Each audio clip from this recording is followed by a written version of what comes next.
Welcome back. The soldier accused of planning an attack on Fort Hood made his first appearance before a judge this morning in Killeen. Nasser Jason Abdo is charged with possession of an unregistered destructive device in connection with a bomb plot. Police arrested the 21-year-old on Wednesday. Abdo is a private first class in the Army. He was AWOL at the time of his arrest. His alleged plot unraveled after a trip to Guns Galore in Killeen. Greg Ebert owns Guns Galore. He says he's on higher alert for people who pose a possible threat because just less than 2 years ago, Major Nadal Malik Hassan walked into the same store and bought weapons used in the massacre at Fort Hood.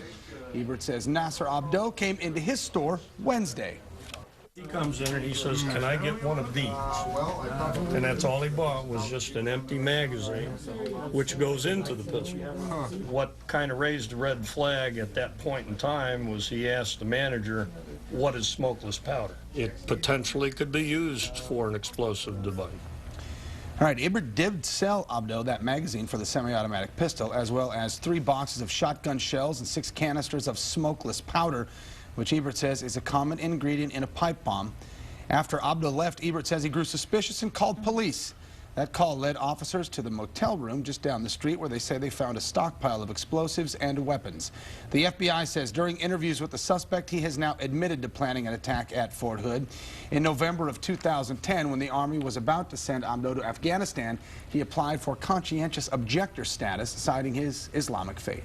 Well, over the next few days, authorities will learn much more about the suspect. KXAN spoke to the terrorism experts at the Austin offices of Stratfor about the plot.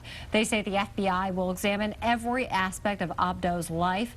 They'll likely also look at any possible ties to terrorists and whether Abdo's military service could have made it easier to carry out a plot. Absolutely. I think that if you look at this in perspective with a lone wolf kind of threat, like Major Hassan was, the Fort Hood shooter, or like this soldier, if you can get somebody on the inside that has access, it's no different than someone that has access to any kind of office place. Well, Stratfor analysts say at this point there's no evidence that the suspect was working with anyone else.